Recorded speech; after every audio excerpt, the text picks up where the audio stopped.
আপনার মেয়েটা মাদ্রাসা স্কুলে যাচ্ছে মাহারাম ছাড়া, আপনি কি কখনো আলোচনা শুনেছেন যে মাহারাম ছাড়া আপনার স্ত্রী বাড়ির বাইরে যেতে পারে না, বাপের বাড়িতে যেতে পারে না, স্কুলে যেতে পারে না, কলেজে যেতে পারে না, মাদ্রাসায় যেতে পারে না?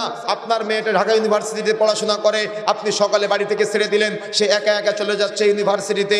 তাহলে আপনার মেয়েটা যে একা একা ইউনিভার্সিটিতে যাচ্ছে, আপনি হয়ে যাবেন দায়ুস। আপনার মেয়েটা একা একা সফর করতে পারে না, আপনার বোন একা একা সফর করতে পারে না, তারা আপনার নেতৃত্বাধীন অবস্থায় আছে।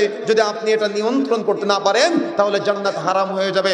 যাদের সাথে তার বিবাহ হারাম, এরকম কোনো একজন ব্যক্তিকে সাথে নিয়ে তাকে যেতে হবে। স্কুলে যেতে হলে, মাদ্রাসায় যেতে হলে, কলেজে যেতে হলে, কথা কঠিন মনে হলেও আপনাকে মানতে হবে, কঠিন মনে না হলেও আপনাকে মানতে হবে। কেন? আল্লাহ রাসূল সাল্লাল্লাহু আলাইহি ওয়াসাল্লাম এই কথা বলেছেন, এটা আমার ব্যক্তিগত কোনো কথা নয়। তা না হলে 3 শ্রেণীর ব্যক্তির উপরে জান্নাত হারাম। তার মধ্যে 3 নম্বরটা হচ্ছে দায়ুস। আপনি দায়ুস হয়ে যাবেন। আল্লাযী কুরফি হালিল খবাস, যে তার পরিবারে পর্দা সাথে রাখেন।